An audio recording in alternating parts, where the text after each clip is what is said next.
주님의 평화가 여러분과 함께하기를 빕니다.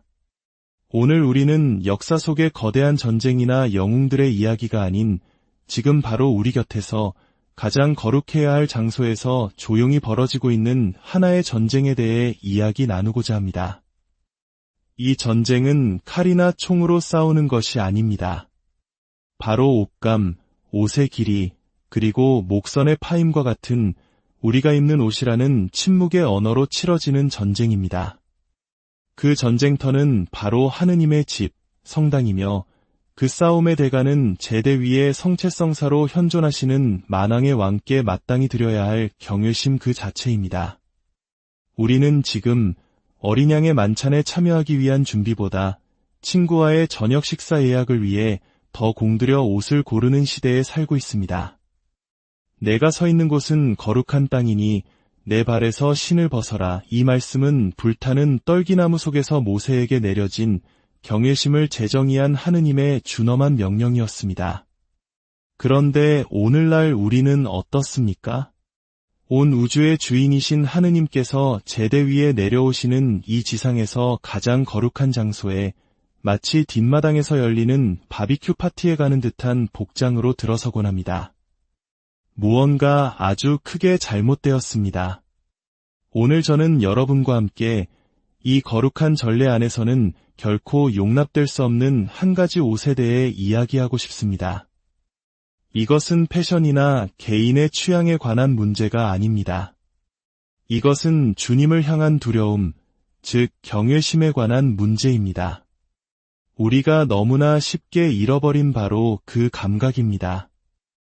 이야기가 끝날 때쯤 여러분은 그 옷이 무엇인지, 그것이 영적으로 위험한지, 그리고 미사에 합당한 옷을 입는 것이 단순히 규칙을 따르는 것이 아니라 예수 그리스도를 향한 사랑의 표현임을 분명히 깨닫게 될 것입니다. 본격적인 이야기에 앞서 혹시 미사 중에 마음이 흐트러진 경험이 있으시거나 전례가 마땅히 그래야 할 만큼 거룩하게 느껴지지 않는지 궁금해하신 적이 있다면 잠시 멈추어 주시겠습니까? 이 메시지가 여러분의 마음에 울림을 주었다면 좋아요를 통해 하느님께 작은 사랑을 표현해 주세요. 또한 이 이야기가 필요한 다른 영혼들에게 전달될 수 있도록 공유를 눌러주시는 것은 복음을 전하는 또 다른 방법이 될 것입니다. 이 채널을 구독하시면 우리는 앞으로도 함께 신앙의 여정을 걸어갈 수 있습니다. 여러분의 작은 실천이 교회를 새롭게 하는 큰 힘이 됩니다. 이 영상을 보시는 모든 분들께 주님의 은총이 가득하기를 기도합니다. 자, 이제 상상해 보십시오. 왕관을 쓰고 옥좌에 앉은 진짜 왕, 온 나라를 다스리는 통치자가 당신을 왕실 연회에 초대했습니다. 그저 그런 식사가 아니라 나라의 모든 기빈이 모이고 황금빛 조명 아래 은식기가 반짝이며 모든 세부 사항이 존경을 속삭이는 1년 중 가장 성대한 축제입니다. 왕이 직접 당신의 맞은편에 앉을 것입니다. 그런데 약속한 날, 당신이 낡은 운동복 바지에 구겨진 티셔츠, 슬리퍼 차림으로 나타났다고 생각해 보십시오. 더 좋은 옷이 없어서도 아니고 시간이 없어서도 아니었습니다. 그저 노력할 만큼 신경 쓰지 않았기 때문입니다. 그것은 왕에 대한 당신의 존경심에 대해 무엇을 말해줍니까? 이제 이것을 생각해 보십시오. 만왕의 왕, 하늘과 땅의 주님, 말씀 한마디로 은하계를 창조하신 분, 천사들조차 그분 앞에서 얼굴을 가리는 그분께서 매주 주일 당신을 어린 양의 혼인잔치, 바로 거룩한 미사에 초대하십니다. 이것은 상징이나 비유가 아닙니다. 살아계신 하느님께서 실제로 저 제대 위에 내려오십니다. 그분의 몸과 피, 영혼과 신성 그대로 말입니다. 갈릴레아의 길을 걸으셨고 갈바리아 언덕에서 피 흘리셨으며 죽음의 문을 부수신 바로 그 그리스도께서 현존하십니다. 그런데 우리 중 얼마나 많은 이들이 그분 앞에 나아갑니까? 마치 또 다른 심부름을 하듯 친구와의 가벼운 만남처럼 마치 온 우주의 왕께서 직장 면접이나 데이트 상대보다 못한 존경을 받아도 되는 분인 것처럼 행동합니다. 말라키 예언자는 수세기를 뛰어넘어 우리에게 천둥처럼 외칩니다.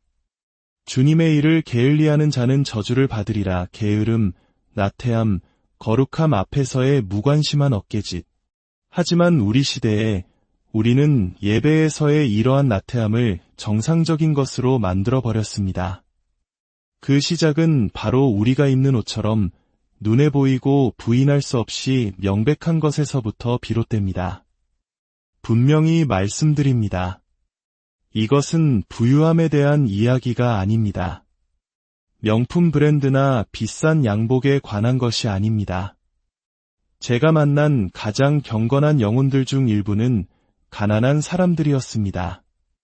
정말로 가난했습니다. 물려받은 옷, 수없이 빨아 얇아진 옷을 입고 있었습니다. 하지만 그 옷들은 언제나 깨끗했고 단정했으며 정성껏 선택된 것들이었습니다. 왜냐하면 그 신실한 영혼들은 자신들이 어디로 가고 있는지 정확히 알고 있었기 때문입니다. 사교 모임도 공동체 행사도 아닌 바로 하느님의 현존 속으로 들어간다는 것을 말입니다. 옛날 우리 부모님 세대를 기억하십니까? 명절이나 특별한 날에 입으려고 아껴두었던 때때옷처럼 주일 성당에 갈 때는 가장 깨끗하고 좋은 옷을 골라 입으셨습니다. 가난 속에서도 주님을 뵈러 가는 날만큼은 최고의 예의를 갖추려 하셨던 그 마음. 제가 아는 한 신부님께서 들려주신 이야기가 잊히지 않습니다. 그 본당의 한 할머니는 거의 빈곤에 가까운 삶을 살았고 그분의 옷은 낡고 색이 바래 있었습니다. 하지만 매주 주일 그분은 어김없이 미사 전용 원피스를 입고 나타나셨습니다. 닳고 다른 소박한 옷이었지만 여름에도 늘 쇼를 두를 정도로 단정하고 깨끗하게 다려 입으셨습니다. 신부님이 왜 그렇게 정성을 다하는지 묻자 할머니는 마치 하늘이 왜 파란지 묻는 것처럼 신부님을 쳐다보며 말했습니다. 예수님이시잖아요. 어떻게 제가 감히 안 그럴 수가 있겠어요. 이 모습과 미사에 늦게 들어와서는 나를 봐라고 소리치는 듯한 노출심하고 화려한 옷을 입은 백만장자를 대조해 보십시오. 그의 옷은 그분을 보라가 아닌 나를 보라고 외치고 있습니다. 과연 누가 하느님께 더 큰 영광을 드리고 있습니까? 소박한 옷을 입은 과부입니까? 아니면 자신의 허영심에 가득 찬 부자입니까? 이것은 마음의 문제입니다. 그리고 우리의 옷은 그 마음을 소리 높여 증언합니다. 우리가 체육관에 가거나 해변에 가거나 가벼운 브런치를 먹으러 가는 것처럼 미사의 옷을 입을 때 우리가 깨닫든 깨닫지 못하든 우리가 진정으로 말하고 있는 것은 이것입니다. 나는 교회가 가르치는 것을 진정으로 믿지 않습니다. 이것은 그냥 하나의 의식일 뿐입니다. 성체는 단지 상징일 뿐입니다. 하느님은 사실 여기에 계시지 않습니다. 형제 자매 여러분, 이것이야말로 정말 끔찍한 생각입니다. 이것이 바로 불편한 진실입니다. 만일 우리가 온 존재를 다해 물 위를 걸으시고 죽은 이를 살리셨으며 십자가 위에서 피 흘리신 바로 그 그리스도께서 저 제대 위에 실제적이고 본질적으로 현존하심을 진정으로 믿는다면 감히 우리가 지금처럼 옷을 입을 수 있을까요? 마치 뒷마당 바비큐 파티에 가듯 핸드폰을 확인하며 어슬렁거리며 들어올 수 있을까요? 아니면 불타는 떨기나무 앞에 모세처럼 하느님의 현존 앞에서 저는 이제 망했습니다. 라고 외쳤던 이사야처럼 성체를 모시러 나아가는 생각만으로도 몸을 떨었던 성인들처럼 얼굴을 땅에 대고 엎드리지 않겠습니까? 그래서 우리가 미사에 절대로 입어서는 안 되는 옷은 특정 스타일이나 브랜드가 아닙니다. 그것은 훨씬 더 깊고 훨씬 더 위험한 것입니다. 그것은 바로 무관심이라는 옷입니다. 우리가 거룩한 땅에 발을 딛고 있다는 사실에 대해 아무 생각 없이 고른 옷차림입니다. 하느님은 제 마음만 보시잖아요 라고 말하면서 그 마음이 우리의 행동을 빚어내고 우리가 입는 옷을 포함한 우리의 행동이 바로 우리 마음을 드러낸다는 사실을 잊어버리는 그 태도 말입니다. 이것이 더욱 시급한 이유는 이 문제가 단지 우리 자신에 관한 것이 아니기 때문입니다. 우리 주변의 모든 사람에 관한 것입니다. 성경은 어린아이 하나라도 죄짓게 하는 것보다 차라리 연자매를 목에 걸고 바다에 던져지는 편이 낫다고 경고합니다. 그런데 우리 중 얼마나 많은 이들이 깨닫지도 못한 채 미사에 입는 옷차림만으로 다른 이들을 넘어지게 하는 걸림돌이 되고 있습니까? 얼마나 많은 방황하는 시선, 얼마나 많은 흐트러진 생각, 얼마나 많은 잃어버린 경유의 순간이 결코 성소 안에서 입어서는 안 될 단정치 못한 옷차림에서 비롯되었을까요? 악마는 우리가 미사에 편하게 입고 올 때 기뻐합니다. 왜냐고? 모든 단정치 못한 옷차림, 모든 불경한 선택, 상관없어라는 모든 어깨짓은 거룩함을 하찮게 만들려는 악마의 전쟁에서 거두는 작은 승리이기 때문입니다.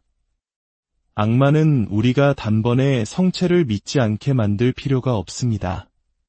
그저 우리가 성체를 평범한 것, 우리의 온전한 집중과 경외와 경탄을 받을 가치가 없는 것으로 여기게만 만들면 됩니다. 그리고 우리가 믿는다고 고백하는 복음과 다른 복음을 우리의 옷이 설교하게 만드는 것보다 더 좋은 방법이 어디 있겠습니까? 한 여성이 몸에 꽉 끼고 노출이 심한 옷을 입고 성당에 들어설 때 그녀는 주변 남성들의 마음을 흐트러뜨릴 의도가 없었을지도 모릅니다. 하지만 그렇다고 해서 그런 일이 일어나지 않는다는 의미는 아닙니다. 한 남성이 저속하거나 세속적인 문구가 적힌 티셔츠를 입고 거들먹거리며 들어올 때 그는 전대의 거룩함을 훼손할 의도가 없었을지 모릅니다. 하지만 그렇다고 해서 그가 그렇게 하고 있지 않다는 의미는 아닙니다. 그리고 부모가 10대 자녀들이 마치 해변 파티에 가는 것처럼 옷을 입고 미사에 가도록 내버려둘 때 그들은 말보다 더 큰 행동으로 예수님께서 성체 안에 실제로 현존하지 않는다고 가르치고 있다는 사실을 깨닫지 못할 수도 있습니다. 하지만 그렇다고 해서 그 가르침이 학습되지 않는다는 의미는 아닙니다. 이것이 바로 성인들이 정숙함을 영적 수련으로 여겼던 이유입니다. 그들이 고리타분하거나 시대에 뒤떨어져서가 아니라 그들은 이 영적 전쟁터를 이해했기 때문입니다. 그들은 우리가 입는 방식이 단지 개인적인 선택이 아니라 증언이라는 것을 알았습니다. 그것은 하느님에 대해, 미사에 대해, 그리고 우리가 왕의 자녀로서 누구인지에 대해 우리가 믿는 바를 선포하는 것입니다. 자, 다시 한번 묻겠습니다. 당신이 미사에 들어설 때 당신의 옷은 무엇을 말하고 있습니까? 저는 믿습니다 라고 속삭입니까? 아니면 아무렴 어때라며 어깨를 으쓱합니까? 이제 우리는 이 논의에서 가장 실질적이고 아마도 가장 도전적인 부분에 도달했습니다. 왜 우리가 미사에 경건하게 옷을 입어야 하는가뿐만 아니라 어떻게 입어야 하는가에 대한 것입니다. 원칙만이 아닌 실천입니다. 가슴 아픈 고백 하나를 나누고 싶습니다. 한 젊은 여성이 미사 후에 눈물을 글썽이며 제게 왔습니다. 신부님, 이제야 왜 정숙함이 중요한지 알겠어요. 지난주 영성체 때 제 뒤에 있던 한 남성이 예수님이 아닌 저를 쳐다보고 있는 것을 봤어요. 그 순간 제 옷이 하느님께 돌아가야 할 흠숭을 훔쳤다는 것을 깨달았어요. 그 고통스러운 깨달음의 순간이 미사 복장에 대한 그녀의 접근 방식 전체를 바꾸어 놓았습니다. 이것이 바로 우리가 가려야 할 것을 가려야 하는 이유입니다. 육체가 부끄러워서가 아니라 하느님께서 주신 거룩한 성전이기 때문입니다. 우리가 가려져야 할 것을 드러내고 존중받아야 할 것을 과시할 때 우리는 성령의 성전을 분심의 대상으로 전락시킵니다. 드러난 어깨, 짧은 치마 길이, 몸에 딱 붙는 옷. 이것들은 단순한 패션 선택이 아니라 영원한 결과를 초래하는 영적인 결정입니다. 벌써부터 반대 의견이 들리는 듯합니다. 신부님, 여름에는 너무 더워요. 로마에 타는 듯한 태양 아래서도 긴 튜닉을 입었던 촉이 그리스도인들에게 그 말을 해보십시오. 이게 제가 가진 유일한 좋은 옷이에요. 그렇다면 그 옷이 좋으면서도 단정하도록 하십시오. 요즘은 아무도 그렇게 차려입지 않아요. 그리스도의 제자들이 언제부터 군중을 이끌지 않고 그들을 따랐습니까? 여기에 급진적인 진실이 있습니다.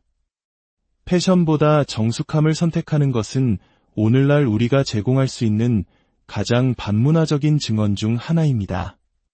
세상이 온통 나를 봐 라고 소리칠 때 미사에 참례하는 가톨릭 신자는 옷을 통해 저분을 보라고 속삭여야 합니다.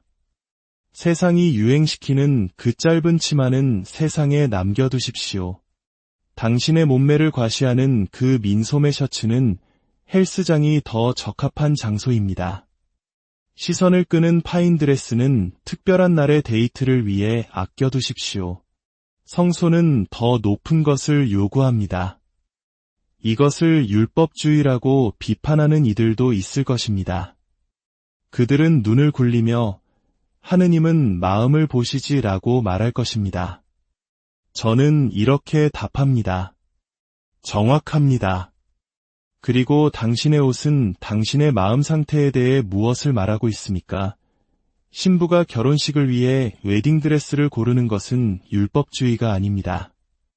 그것은 사랑입니다. 군인이 사열을 위해 군화를 닦는 것은 규칙 준수가 아닙니다. 그것은 존경입니다.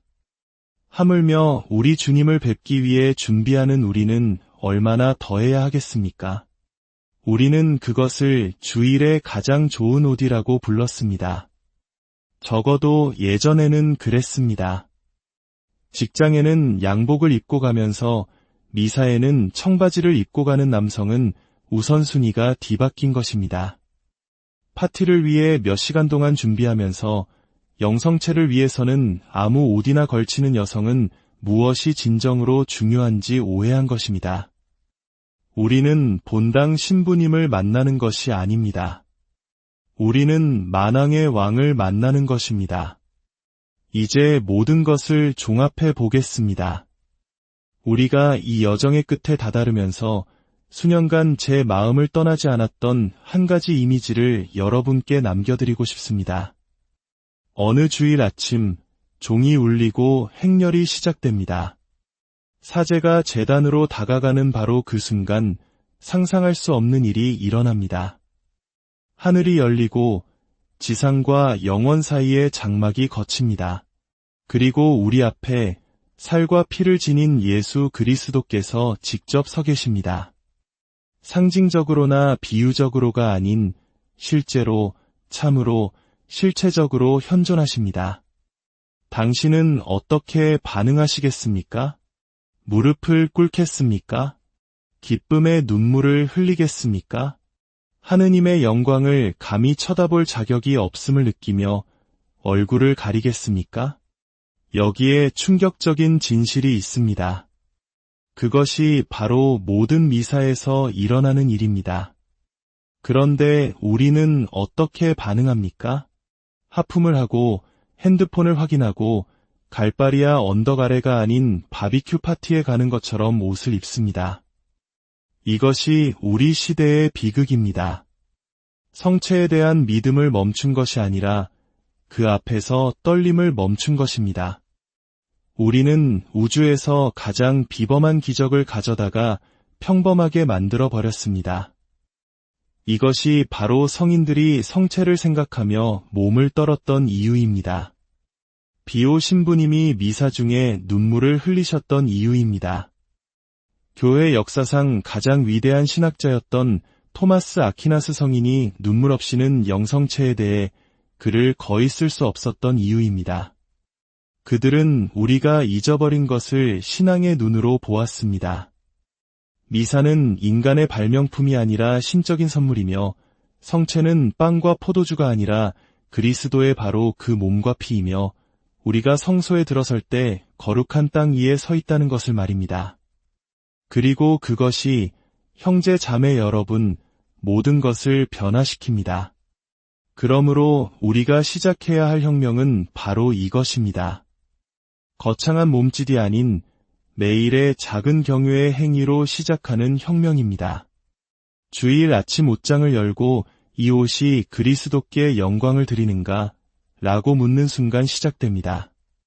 성당에 들어서서 그분이 정말 그곳에 계시다고 믿는 것처럼 깊이 절을 할 때 계속됩니다. 영성체하러 나아갈 때 무심한 익숙함이 아니라 죄인이 구세주를 만나는 떨리는 기쁨으로 나아갈 때 절정에 이릅니다. 이 혁명은 여러분의 본당 신부님의 허락을 필요로 하지 않습니다. 본당의 변화를 요구하지도 않습니다. 그것은 바로 여기, 바로 지금, 오늘, 당신과 함께 시작됩니다. 한 사람이 미사를 위해 다르게 옷을 입기 시작하면 다른 사람들이 주목합니다. 한 가정이 영성체를 위해 무릎을 꿇기 시작하면 다른 이들이 따릅니다. 한 본당이 주님께 대한 경외심을 되찾을 때 공동체 전체가 변화됩니다. 교회의 회복은 경외심의 회복에서 시작되고 경외심의 회복은 바로 당신에게서 시작됩니다. 그러니 나아가십시오. 왕을 만나러 가는 것처럼 옷을 입으십시오. 옥좌 앞에 서 있는 것처럼 기도하십시오. 세상이 왜 그렇게 변했냐고 물을 때 진실을 말해주십시오. 나는 주님을 배웠고 그 무엇도 예전 같을 수 없노라고 말입니다. 이 메시지가 여러분의 마음에 불을 지폈다면, 이 경외의 혁명에 동참할 준비가 되셨다면 아래 댓글에 저를 보내소서라고 남겨주십시오. 다음 발걸음을 내디딜 준비가 되었음을 알려주십시오. 주님께서 여러분 모두를 축복하시고 성부와 성자와 성령의 이름으로 주님의 평화가 여러분과 함께하기를 빕니다. 오늘 우리는 역사 속의 거대한 전쟁이나 영웅들의 이야기가 아닌 지금 바로 우리 곁에서 가장 거룩해야 할 장소에서 조용히 벌어지고 있는 하나의 전쟁에 대해 이야기 나누고자 합니다. 이 전쟁은 칼이나 총으로 싸우는 것이 아닙니다. 바로 옷감, 옷의 길이, 그리고 목선의 파임과 같은 우리가 입는 옷이라는 침묵의 언어로 치러지는 전쟁입니다. 그 전쟁터는 바로 하느님의 집, 성당이며 그 싸움의 대가는 제대 위에 성체성사로 현존하시는 만왕의 왕께 마땅히 드려야 할 경외심 그 자체입니다. 우리는 지금 어린 양의 만찬에 참여하기 위한 준비보다 친구와의 저녁 식사 예약을 위해 더 공들여 옷을 고르는 시대에 살고 있습니다. 내가 서 있는 곳은 거룩한 땅이니 내 발에서 신을 벗어라. 이 말씀은 불타는 떨기나무 속에서 모세에게 내려진 경외심을 재정의한 하느님의 준엄한 명령이었습니다. 그런데 오늘날 우리는 어떻습니까? 온 우주의 주인이신 하느님께서 제대 위에 내려오시는 이 지상에서 가장 거룩한 장소에 마치 뒷마당에서 열리는 바비큐 파티에 가는 듯한 복장으로 들어서곤 합니다. 무언가 아주 크게 잘못되었습니다. 오늘 저는 여러분과 함께 이 거룩한 전례 안에서는 결코 용납될 수 없는 한 가지 옷에 대해 이야기하고 싶습니다. 이것은 패션이나 개인의 취향에 관한 문제가 아닙니다. 이것은 주님을 향한 두려움, 즉 경외심에 관한 문제입니다. 우리가 너무나 쉽게 잃어버린 바로 그 감각입니다. 이야기가 끝날 때쯤 여러분은 그 옷이 무엇인지, 그것이 영적으로 위험한지, 그리고 미사에 합당한 옷을 입는 것이 단순히 규칙을 따르는 것이 아니라 예수 그리스도를 향한 사랑의 표현임을 분명히 깨닫게 될 것입니다. 본격적인 이야기에 앞서 혹시 미사 중에 마음이 흐트러진 경험이 있으시거나 전례가 마땅히 그래야 할 만큼 거룩하게 느껴지지 않는지 궁금해하신 적이 있다면 잠시 멈추어 주시겠습니까? 이 메시지가 여러분의 마음에 울림을 주었다면 좋아요를 통해 하느님께 작은 사랑을 표현해 주세요. 또한 이 이야기가 필요한 다른 영혼들에게 전달될 수 있도록 공유를 눌러주시는 것은 복음을 전하는 또 다른 방법이 될 것입니다. 이 채널을 구독하시면 우리는 앞으로도 함께 신앙의 여정을 걸어갈 수 있습니다. 여러분의 작은 실천이 교회를 새롭게 하는 큰 힘이 됩니다. 이 영상을 보시는 모든 분들께 주님의 은총이 가득하기를 기도합니다. 자, 이제 상상해 보십시오. 왕관을 쓰고 옥좌에 앉은 진짜 왕, 온 나라를 다스리는 통치자가 당신을 왕실 연회에 초대했습니다. 그저 그런 식사가 아니라 나라의 모든 귀빈이 모이고 황금빛 조명 아래 은식기가 반짝이며 모든 세부 사항이 존경을 속삭이는 1년 중 가장 성대한 축제입니다. 왕이 직접 당신의 맞은편에 앉을 것입니다. 그런데 약속한 날, 당신이 낡은 운동복 바지에 구겨진 티셔츠, 슬리퍼 차림으로 나타났다고 생각해 보십시오. 더 좋은 옷이 없어서도 아니고 시간이 없어서도 아니었습니다.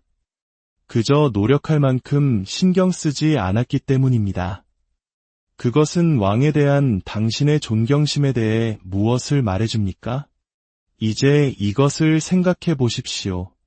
만왕의 왕, 하늘과 땅의 주님, 말씀 한마디로 은하계를 창조하신 분, 천사들조차 그분 앞에서 얼굴을 가리는 그분께서 매주 주일 당신을 어린 양의 혼인잔치, 바로 거룩한 미사에 초대하십니다.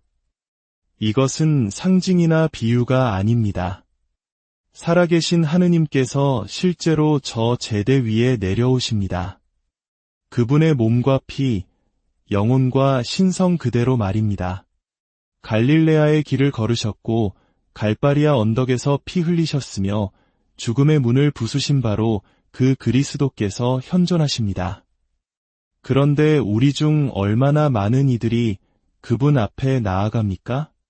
마치 또 다른 심부름을 하듯 친구와의 가벼운 만남처럼 마치 온 우주의 왕께서 직장 면접이나 데이트 상대보다 못한 존경을 받아도 되는 분인 것처럼 행동합니다. 말라키 예언자는 수세기를 뛰어넘어 우리에게 천둥처럼 외칩니다. 주님의 일을 게을리하는 자는 저주를 받으리라. 게으름, 나태함, 거룩함 앞에서의 무관심한 어깨짓. 하지만 우리 시대에 우리는 예배에서의 이러한 나태함을 정상적인 것으로 만들어버렸습니다.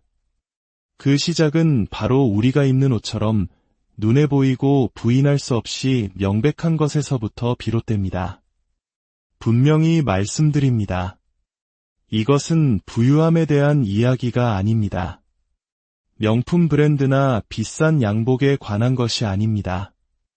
제가 만난 가장 경건한 영혼들 중 일부는 가난한 사람들이었습니다.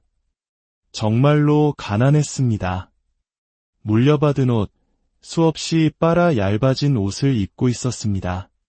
하지만 그 옷들은 언제나 깨끗했고 단정했으며 정성껏 선택된 것들이었습니다. 왜냐하면 그 신실한 영혼들은 자신들이 어디로 가고 있는지 정확히 알고 있었기 때문입니다. 사교 모임도 공동체 행사도 아닌 바로 하느님의 현존 속으로 들어간다는 것을 말입니다. 옛날 우리 부모님 세대를 기억하십니까? 명절이나 특별한 날에 입으려고 아껴두었던 때때옷처럼 주일 성당에 갈 때는 가장 깨끗하고 좋은 옷을 골라 입으셨습니다. 가난 속에서도 주님을 뵈러 가는 날만큼은 최고의 예의를 갖추려 하셨던 그 마음. 제가 아는 한 신부님께서 들려주신 이야기가 잊히지 않습니다. 그 본당의 한 할머니는 거의 빈곤에 가까운 삶을 살았고 그분의 옷은 낡고 색이 바래 있었습니다. 하지만 매주 주일 그분은 어김없이 미사 전용 원피스를 입고 나타나셨습니다.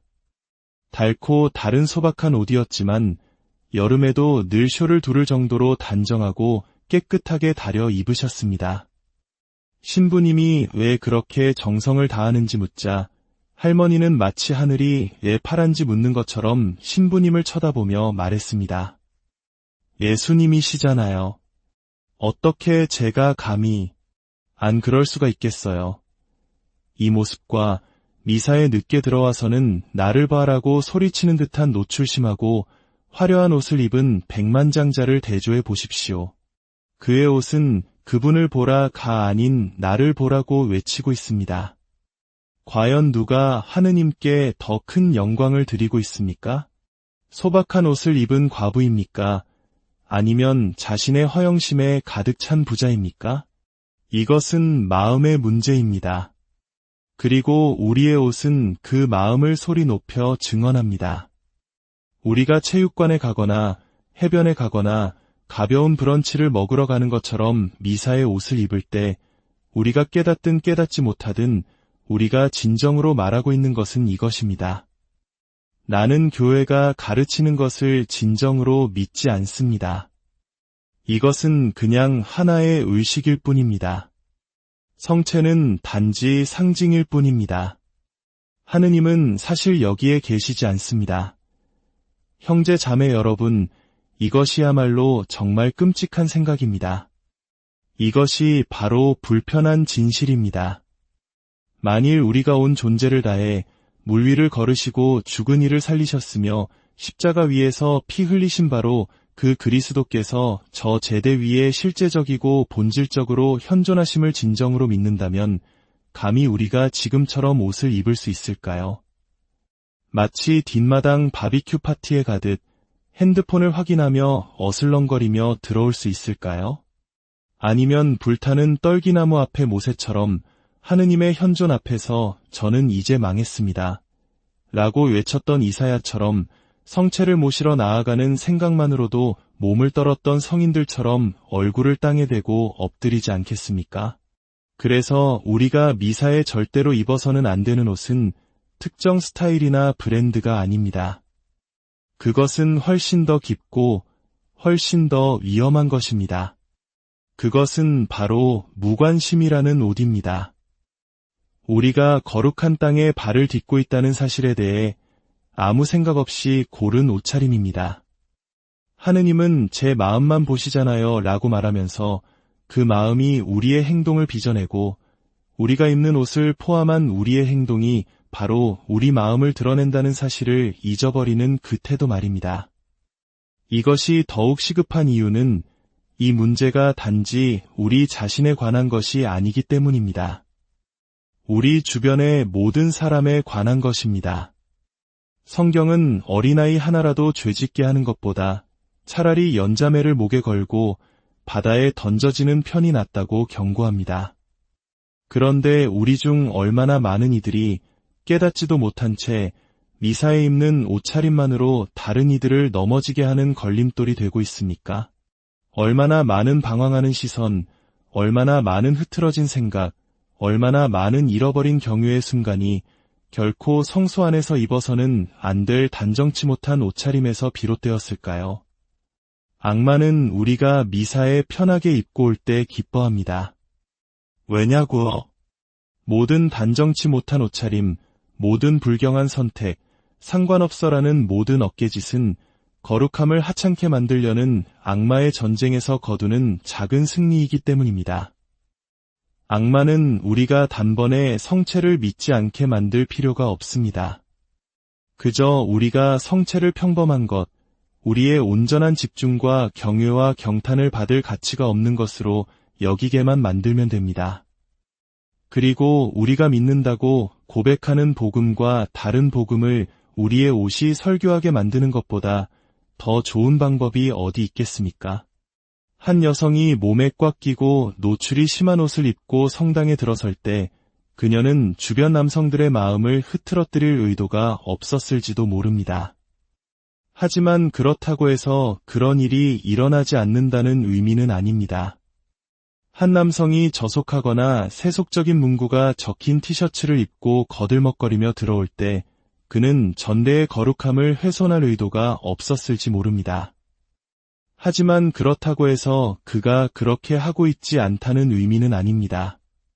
그리고 부모가 10대 자녀들이 마치 해변 파티에 가는 것처럼 옷을 입고 미사에 가도록 내버려둘 때 그들은 말보다 더 큰 행동으로 예수님께서 성체 안에 실제로 현존하지 않는다고 가르치고 있다는 사실을 깨닫지 못할 수도 있습니다.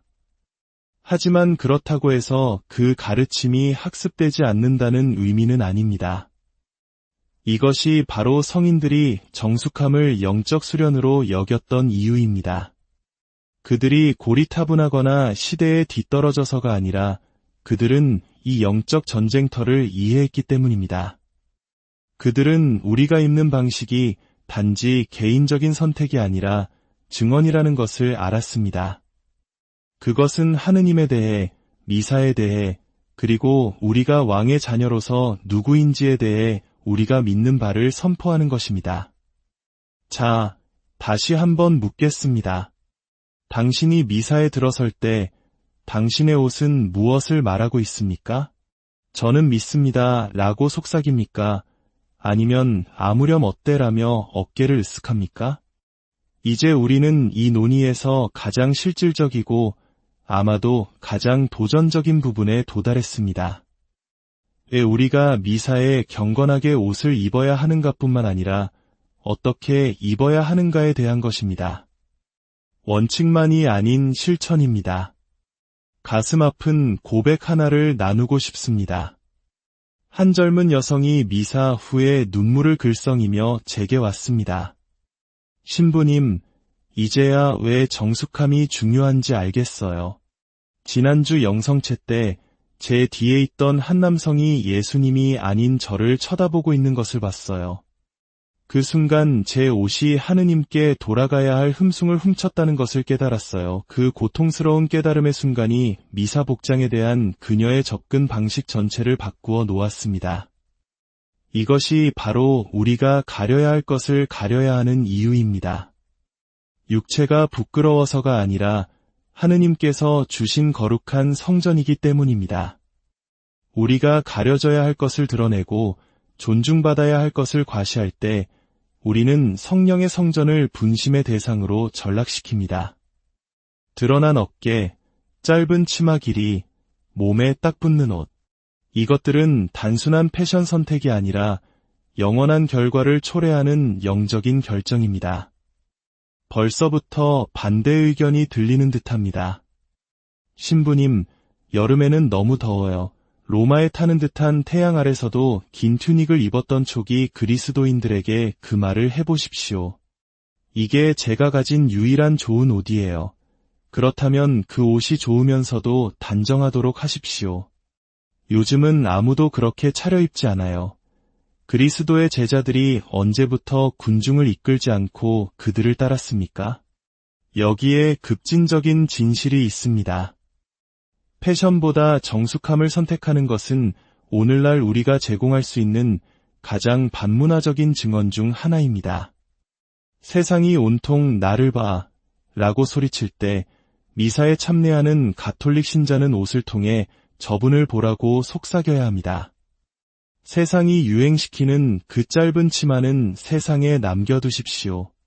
당신의 몸매를 과시하는 그 민소매 셔츠는 헬스장이 더 적합한 장소입니다.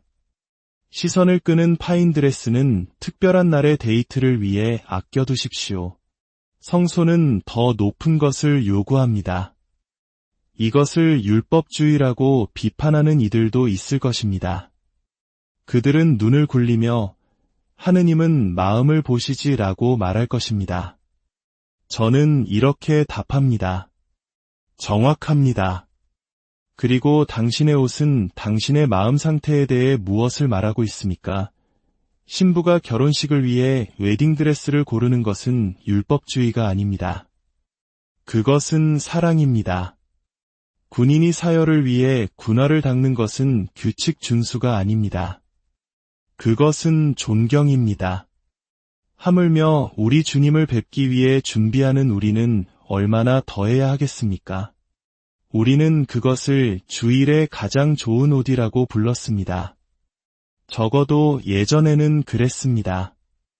직장에는 양복을 입고 가면서 미사에는 청바지를 입고 가는 남성은 우선순위가 뒤바뀐 것입니다. 파티를 위해 몇 시간 동안 준비하면서 영성체를 위해서는 아무 옷이나 걸치는 여성은 무엇이 진정으로 중요한지 오해한 것입니다. 우리는 본당 신부님을 만나는 것이 아닙니다. 우리는 만왕의 왕을 만나는 것입니다. 이제 모든 것을 종합해 보겠습니다. 우리가 이 여정의 끝에 다다르면서 수년간 제 마음을 떠나지 않았던 한 가지 이미지를 여러분께 남겨드리고 싶습니다. 어느 주일 아침, 종이 울리고 행렬이 시작됩니다. 사제가 제단으로 다가가는 바로 그 순간 상상할 수 없는 일이 일어납니다. 하늘이 열리고 지상과 영원 사이의 장막이 걷힙니다. 그리고 우리 앞에 살과 피를 지닌 예수 그리스도께서 직접 서 계십니다. 상징적으로나 비유적으로가 아닌 실제로, 참으로, 실체적으로 현존하십니다. 당신은 어떻게 반응하시겠습니까? 무릎을 꿇겠습니까? 기쁨의 눈물을 흘리겠습니까? 하느님의 영광을 감히 쳐다볼 자격이 없음을 느끼며 얼굴을 가리겠습니까? 여기에 충격적인 진실이 있습니다. 그것이 바로 모든 미사에서 일어나는 일입니다. 그런데 우리는 어떻게 반응합니까? 하품을 하고 핸드폰을 확인하고 갈바리아 언덕 아래가 아닌 바비큐 파티에 가는 것처럼 옷을 입습니다. 이것이 우리 시대의 비극입니다. 성체에 대한 믿음을 멈춘 것이 아니라 그 앞에서 떨림을 멈춘 것입니다. 우리는 우주에서 가장 비범한 기적을 가져다가 평범하게 만들어 버렸습니다. 이것이 바로 성인들이 성체를 생각하며 몸을 떨었던 이유입니다. 비오 신부님이 미사 중에 눈물을 흘리셨던 이유입니다. 교회 역사상 가장 위대한 신학자였던 토마스 아퀴나스 성인이 눈물 없이는 영성체에 대해 글을 거의 쓸 수 없었던 이유입니다. 그들은 우리가 잊어버린 것을 신앙의 눈으로 보았습니다. 미사는 인간의 발명품이 아니라 신적인 선물이며 성체는 빵과 포도주가 아니라 그리스도의 바로 그 몸과 피이며 우리가 성소에 들어설 때 거룩한 땅 위에 서 있다는 것을 말입니다. 그리고 그것이 형제 자매 여러분 모든 것을 변화시킵니다. 그러므로 우리가 시작해야 할 혁명은 바로 이것입니다. 거창한 몸짓이 아닌 매일의 작은 경외의 행위로 시작하는 혁명입니다. 주일 아침 옷장을 열고 이 옷이 그리스도께 영광을 드리는가? 라고 묻는 순간 시작됩니다. 성당에 들어서서 그분이 정말 그곳에 계시다고 믿는 것처럼 깊이 절을 할 때 계속됩니다. 영성체하러 나아갈 때 무심한 익숙함이 아니라 죄인이 구세주를 만나는 떨리는 기쁨으로 나아갈 때 절정에 이릅니다. 이 혁명은 여러분의 본당 신부님의 허락을 필요로 하지 않습니다. 본당의 변화를 요구하지도 않습니다. 그것은 바로 여기, 바로 지금, 오늘, 당신과 함께 시작됩니다. 한 사람이 미사를 위해 다르게 옷을 입기 시작하면 다른 사람들이 주목합니다. 한 가정이 영성체를 위해 무릎을 꿇기 시작하면 다른 이들이 따릅니다. 한 본당이 주님께 대한 경외심을 되찾을 때 공동체 전체가 변화됩니다. 교회의 회복은 경외심의 회복에서 시작되고 경외심의 회복은 바로 당신에게서 시작됩니다. 그러니 나아가십시오. 왕을 만나러 가는 것처럼 옷을 입으십시오. 옥좌 앞에 서 있는 것처럼 기도하십시오. 세상이 왜 그렇게 변했냐고 물을 때 진실을 말해주십시오. 나는 주님을 배웠고 그 무엇도 예전 같을 수 없노라고 말입니다.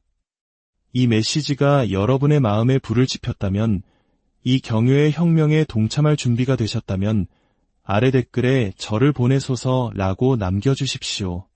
다음 발걸음을 내디딜 준비가 되었음을 알려주십시오. 주님께서 여러분 모두를 축복하시고 성부와 성자와 성령의 이름으로 주님의 평화가 여러분과 함께하기를 빕니다.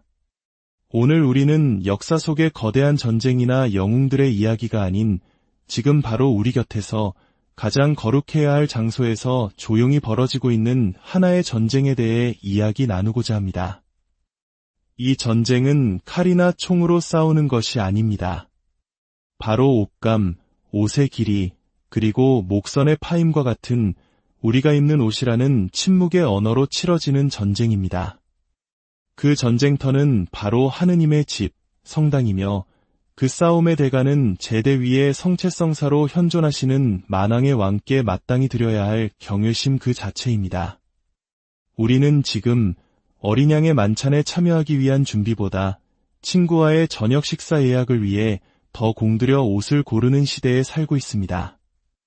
내가 서 있는 곳은 거룩한 땅이니 내 발에서 신을 벗어라. 이 말씀은 불타는 떨기나무 속에서 모세에게 내려진 경외심을 재정의한 하느님의 준엄한 명령이었습니다.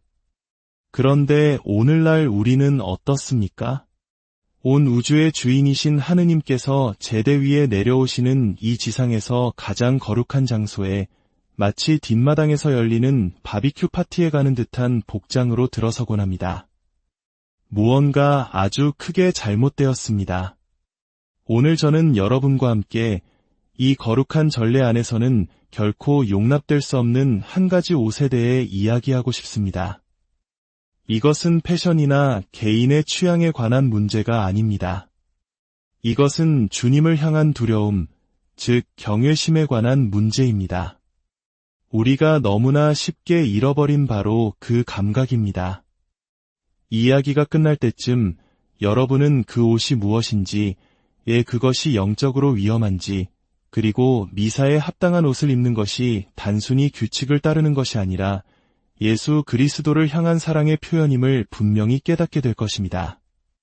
본격적인 이야기에 앞서 혹시 미사 중에 마음이 흐트러진 경험이 있으시거나 전례가 마땅히 그래야 할 만큼 거룩하게 느껴지지 않는지 궁금해하신 적이 있다면 잠시 멈추어 주시겠습니까? 이 메시지가 여러분의 마음에 울림을 주었다면 좋아요를 통해 하느님께 작은 사랑을 표현해 주세요.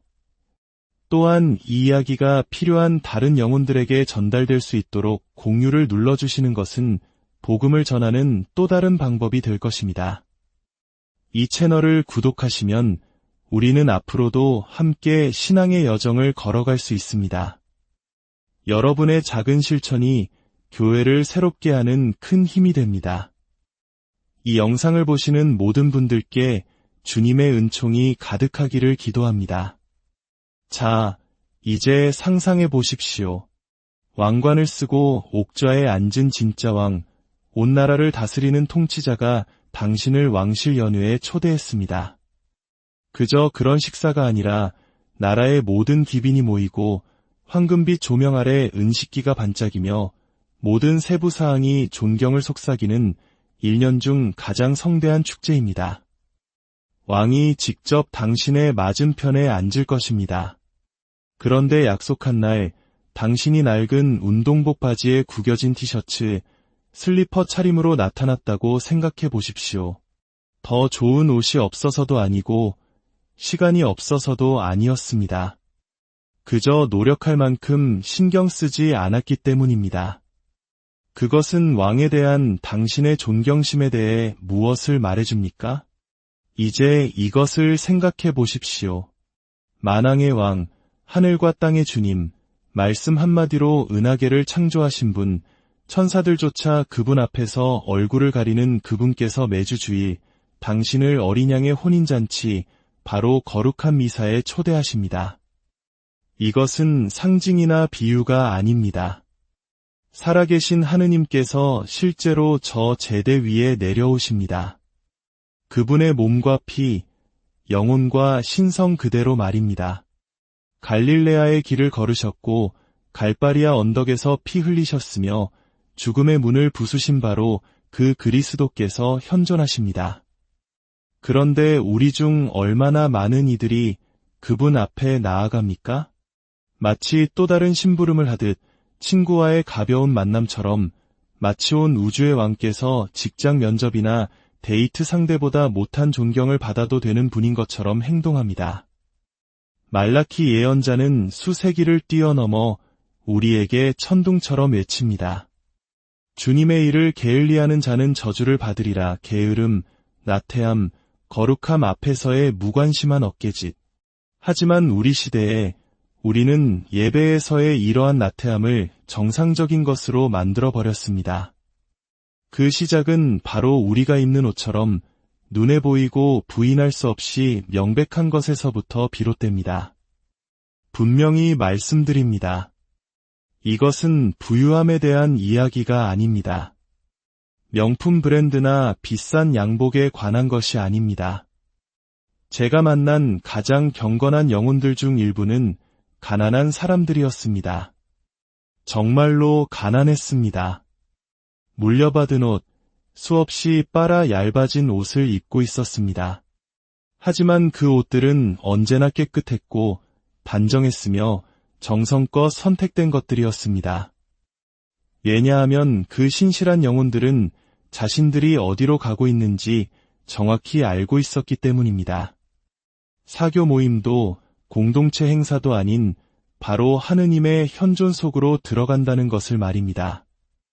옛날 우리 부모님 세대를 기억하십니까? 명절이나 특별한 날에 입으려고 아껴두었던 때때옷처럼 주일 성당에 갈 때는 가장 깨끗하고 좋은 옷을 골라 입으셨습니다. 가난 속에서도 주님을 뵈러 가는 날만큼은 최고의 예의를 갖추려 하셨던 그 마음. 제가 아는 한 신부님께서 들려주신 이야기가 잊히지 않습니다. 그 본당의 한 할머니는 거의 빈곤에 가까운 삶을 살았고 그분의 옷은 낡고 색이 바래 있었습니다. 하지만 매주 주일 그분은 어김없이 미사 전용 원피스를 입고 나타나셨습니다. 닳고 다른 소박한 옷이었지만 여름에도 늘 쇼를 두를 정도로 단정하고 깨끗하게 다려 입으셨습니다. 신부님이 왜 그렇게 정성을 다하는지 묻자 할머니는 마치 하늘이 왜 파란지 묻는 것처럼 신부님을 쳐다보며 말했습니다. 예수님이시잖아요. 어떻게 제가 감히 안 그럴 수가 있겠어요. 이 모습과 미사에 늦게 들어와서는 나를 봐라고 소리치는 듯한 노출심하고 화려한 옷을 입은 백만장자를 대조해 보십시오. 그의 옷은 그분을 보라가 아닌 나를 보라고 외치고 있습니다. 과연 누가 하느님께 더 큰 영광을 드리고 있습니까? 소박한 옷을 입은 과부입니까? 아니면 자신의 허영심에 가득 찬 부자입니까? 이것은 마음의 문제입니다. 그리고 우리의 옷은 그 마음을 소리 높여 증언합니다. 우리가 체육관에 가거나 해변에 가거나 가벼운 브런치를 먹으러 가는 것처럼 미사의 옷을 입을 때 우리가 깨닫든 깨닫지 못하든 우리가 진정으로 말하고 있는 것은 이것입니다. 나는 교회가 가르치는 것을 진정으로 믿지 않습니다. 이것은 그냥 하나의 의식일 뿐입니다. 성체는 단지 상징일 뿐입니다. 하느님은 사실 여기에 계시지 않습니다. 형제 자매 여러분, 이것이야말로 정말 끔찍한 생각입니다. 이것이 바로 불편한 진실입니다. 만일 우리가 온 존재를 다해 물 위를 걸으시고 죽은 이를 살리셨으며 십자가 위에서 피 흘리신 바로 그 그리스도께서 저 제대 위에 실제적이고 본질적으로 현존하심을 진정으로 믿는다면 감히 우리가 지금처럼 옷을 입을 수 있을까요? 마치 뒷마당 바비큐 파티에 가듯 핸드폰을 확인하며 어슬렁거리며 들어올 수 있을까요? 아니면 불타는 떨기나무 앞에 모세처럼 하느님의 현존 앞에서 저는 이제 망했습니다. 라고 외쳤던 이사야처럼 성체를 모시러 나아가는 생각만으로도 몸을 떨었던 성인들처럼 얼굴을 땅에 대고 엎드리지 않겠습니까? 그래서 우리가 미사에 절대로 입어서는 안 되는 옷은 특정 스타일이나 브랜드가 아닙니다. 그것은 훨씬 더 깊고 훨씬 더 위험한 것입니다. 그것은 바로 무관심이라는 옷입니다. 우리가 거룩한 땅에 발을 딛고 있다는 사실에 대해 아무 생각 없이 고른 옷차림입니다. 하느님은 제 마음만 보시잖아요 라고 말하면서 그 마음이 우리의 행동을 빚어내고 우리가 입는 옷을 포함한 우리의 행동이 바로 우리 마음을 드러낸다는 사실을 잊어버리는 그 태도 말입니다. 이것이 더욱 시급한 이유는 이 문제가 단지 우리 자신에 관한 것이 아니기 때문입니다. 우리 주변의 모든 사람에 관한 것입니다. 성경은 어린아이 하나라도 죄짓게 하는 것보다 차라리 연자매를 목에 걸고 바다에 던져지는 편이 낫다고 경고합니다. 그런데 우리 중 얼마나 많은 이들이 깨닫지도 못한 채 미사에 입는 옷차림만으로 다른 이들을 넘어지게 하는 걸림돌이 되고 있습니까? 얼마나 많은 방황하는 시선, 얼마나 많은 흐트러진 생각, 얼마나 많은 잃어버린 경유의 순간이 결코 성소 안에서 입어서는 안 될 단정치 못한 옷차림에서 비롯되었을까요? 악마는 우리가 미사에 편하게 입고 올 때 기뻐합니다. 왜냐고? 모든 단정치 못한 옷차림, 모든 불경한 선택, 상관없어라는 모든 어깨짓은 거룩함을 하찮게 만들려는 악마의 전쟁에서 거두는 작은 승리이기 때문입니다. 악마는 우리가 단번에 성체를 믿지 않게 만들 필요가 없습니다. 그저 우리가 성체를 평범한 것, 우리의 온전한 집중과 경외와 경탄을 받을 가치가 없는 것으로 여기게만 만들면 됩니다. 그리고 우리가 믿는다고 고백하는 복음과 다른 복음을 우리의 옷이 설교하게 만드는 것보다 더 좋은 방법이 어디 있겠습니까? 한 여성이 몸에 꽉 끼고 노출이 심한 옷을 입고 성당에 들어설 때 그녀는 주변 남성들의 마음을 흐트러뜨릴 의도가 없었을지도 모릅니다. 하지만 그렇다고 해서 그런 일이 일어나지 않는다는 의미는 아닙니다. 한 남성이 저속하거나 세속적인 문구가 적힌 티셔츠를 입고 거들먹거리며 들어올 때 그는 전대의 거룩함을 훼손할 의도가 없었을지 모릅니다. 하지만 그렇다고 해서 그가 그렇게 하고 있지 않다는 의미는 아닙니다. 그리고 부모가 10대 자녀들이 마치 해변 파티에 가는 것처럼 옷을 입고 미사에 가도록 내버려둘 때 그들은 말보다 더 큰 행동으로 예수님께서 성체 안에 실제로 현존하지 않는다고 가르치고 있다는 사실을 깨닫지 못할 수도 있습니다. 하지만 그렇다고 해서 그 가르침이 학습되지 않는다는 의미는 아닙니다. 이것이 바로 성인들이 정숙함을 영적 수련으로 여겼던 이유입니다.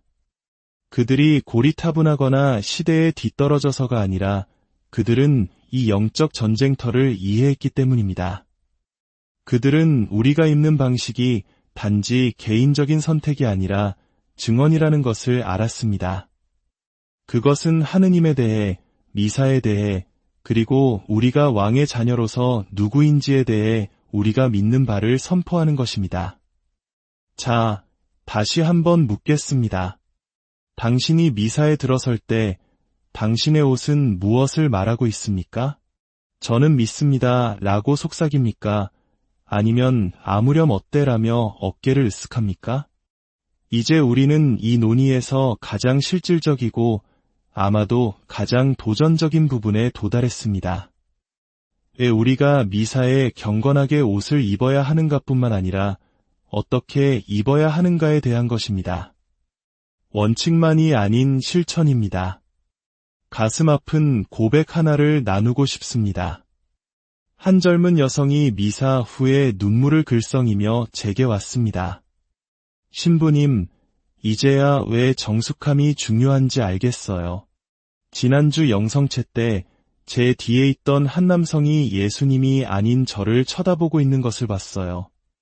그 순간 제 옷이 하느님께 돌아가야 할 흠숭을 훔쳤다는 것을 깨달았어요. 그 고통스러운 깨달음의 순간이 미사 복장에 대한 그녀의 접근 방식 전체를 바꾸어 놓았습니다. 이것이 바로 우리가 가려야 할 것을 가려야 하는 이유입니다.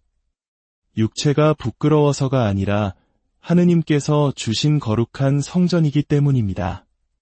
우리가 가려져야 할 것을 드러내고 존중받아야 할 것을 과시할 때 우리는 성령의 성전을 분심의 대상으로 전락시킵니다.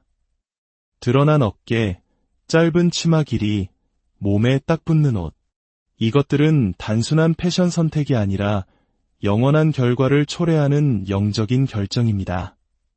벌써부터 반대 의견이 들리는 듯합니다. 신부님, 여름에는 너무 더워요. 로마에 타는 듯한 태양 아래서도 긴 튜닉을 입었던 촉이 그리스도인들에게 그 말을 해보십시오. 이게 제가 가진 유일한 좋은 옷이에요. 그렇다면 그 옷이 좋으면서도 단정하도록 하십시오. 요즘은 아무도 그렇게 차려입지 않아요.